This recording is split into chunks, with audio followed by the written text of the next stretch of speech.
Good morning বন্ধুরা, আমি আবার চলে এসেছি আপনাদের সঙ্গে দেখা করতে, গল্প করতে আমার নতুন একটা এপিসোড নিয়ে।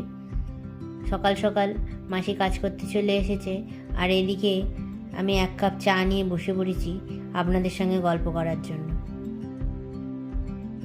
চা খেতে খেতে দেখি কাকা বাজার করে চলে এসেছে বাড়িতে। তারপর মাসিকে চা দেওয়ার পরে চলে গেলাম রান্নাঘরে। রান্না দিদি এসে গেছে, আর এদিকে আমি ব্রেকফাস্টটাও রান্না করে নিলাম। আমার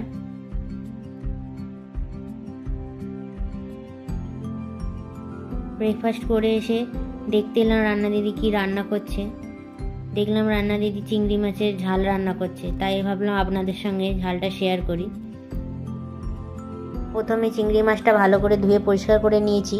তারপরে ফ্রাইং প্যানে সর্ষের তেল গরম করে চিংড়ি মাছগুলো ভাজতে দিয়ে দিয়েছি। চিংড়ি মাছটা যখন একটু লাল লাল হয়ে গেছে, তার মধ্যে দিয়ে দিলাম আগের থেকে পেস্ট করে রাখা কাঁচা লঙ্কা ও জিরে বাটা। সেটাকে দিয়ে ভালো করে নেড়ে চেড়ে তার মধ্যে একটু জল, স্বাদ মতো নুন, আর উপর থেকে কাঁচা সর্ষের তেল আমরা দিয়ে দিচ্ছি।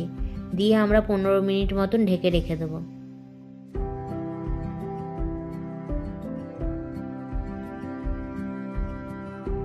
তারই পাশে রান্না হচ্ছিল শালগম, যেটাকে ওলকপি বলে।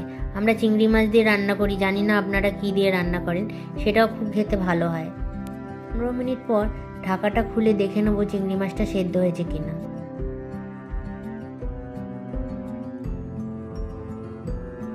চিংড়ি মাছটা সেদ্ধ হয়ে গেলে তার উপর দিয়ে আবার একটু কাঁচা সর্ষের তেল দিয়ে গ্রেভিটা ভালো করে একটু ঘন করে নিয়ে আমরা নামিয়ে নেব।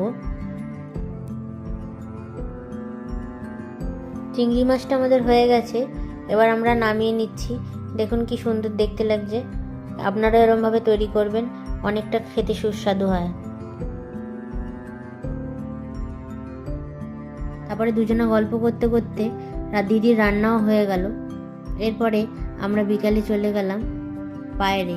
আমার শাশুড়ি মায়ের দাঁতের একটু ব্যথা করছিল, তাই আমরা দুজনে মিলে টোটো করে চলে গেলাম ডেন্টিস্টের কাছে।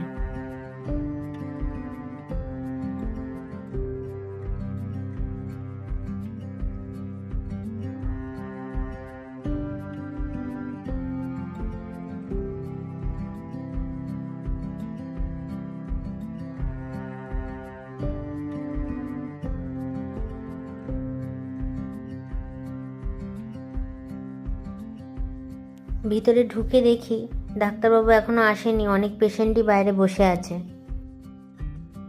অনেকক্ষণ বসেছিলাম, প্রায় আধ ঘন্টা পর ডাক্তারবাবু আসলেন। এসে ট্রিটমেন্ট